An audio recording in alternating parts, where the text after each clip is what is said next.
ಏ ಒಂದು ಬಾಲನ್ ಟಚ್ ಮಾಡೋ ಹುಚ್ಚ. ಏ ಅವನ್ ಬಾಲ್ ಸರಿ ಆಗೋವಲ್ಲ.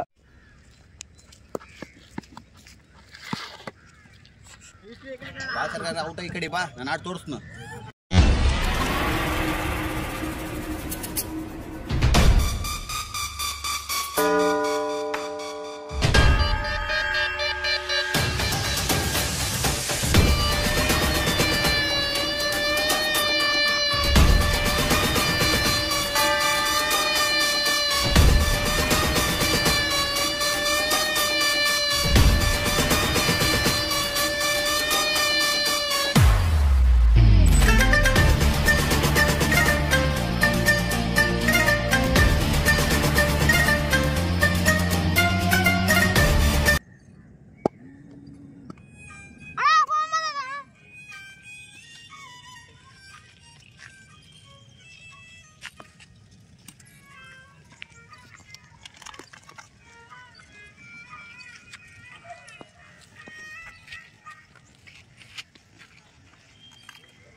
Hello hello hello hello Sachin ಏ ಸಚಿನ್ ಎಲ್ಲ ಆತ ಫೋನ್ ಬಿಸಾಕಿ ಬೇಜಾರಲ್ವದ್ನ ಯಾಕ ಏನೈತೆ?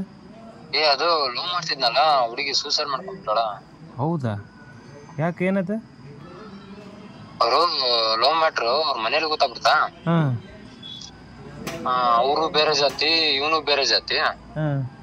ಹಂಗಾಗಿ ಅವ್ನು ಬಿಟ್ಬಿಡ ಅಂತೇಳಿ ಹುಡುಗಿ ಮನೇಲಿ ಜಗ್ಗಿ ಟಾರ್ಚರ್ ಕಿರುಕುಳ ಕೊಟ್ಬಿಟ್ರ. ಹುಡುಗಿ ಅವ್ನು ಬಿಟ್ಟಿಲ್ಲ ಅಂತಂದ್ರ ಸಚಿನ ಹುಡುಕಿ ಬಡಿತ ಅನ್ನೋದು ಹುಡುಗಿ ಗೊತ್ತಾಗ್ಬಿಟ್ಟೈತಿ. ಈಗ ನನ್ನಿಂದ ಸಚಿನ್ಗೆ ಅವನಿಗೆ ಯಾಕೆ ತೊಂದ್ರೆ ಅಂತ ಹೇಳಿ ಕಾರಣಕ್ಕೆ ಹುಡುಗಿ ಸೂಸೈಡ್ ಮಾಡ್ಕೊಂಡ್ಬಿಟ್ಟ. ಹೌದಾ? ಸರಿ ತಗ, ಸಚಿನ್ ಹೋಗಿ ಕೇಳ್ತೀವ್ರಿ ನಾವು.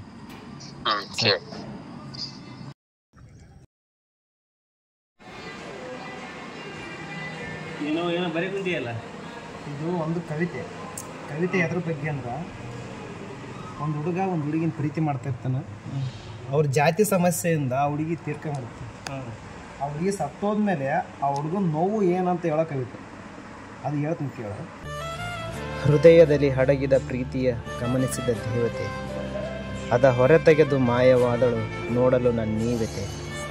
ನಿನ್ನ ಕೊರಳಿಗೆ ಕರಿಮಣಿ ಹಾಕುವ ಕನಸ ಕಂಡಿರಲು ನಿನ್ನ ದೇಹಕ್ಕೆ ಮಣ್ಣಾಕುವ ನೆಪದಲ್ಲೆಲ್ಲ ಮುಚ್ಚಿ ಹೋದವು. ಹುಟ್ಟುವ ಪ್ರೀತಿಗೆ ಜಾತಿ ಅಡ್ಡಗೋಡೆಯಾದರೆ ಗೋಡೆ ಹಾರಿದವರ ತಪ್ಪೆ ಅಥವಾ ಗೋಡೆ ನಿರ್ಮಿಸಿದವರ ತಪ್ಪೆ? ಹೇಳುವೊಮ್ಮೆ ಗೆಳತಿ, ನಿನ್ನ ಗೋರಿ ಮುಂದೆ ಕಣ್ಣೀರು ಸುರಿಸಲೇ, ಇಲ್ಲ ನಿನ್ನ ಗೋರಿ ಕಟ್ಟಿಸಿದವರ ರಕ್ತ ಹರಿಸಲೇ?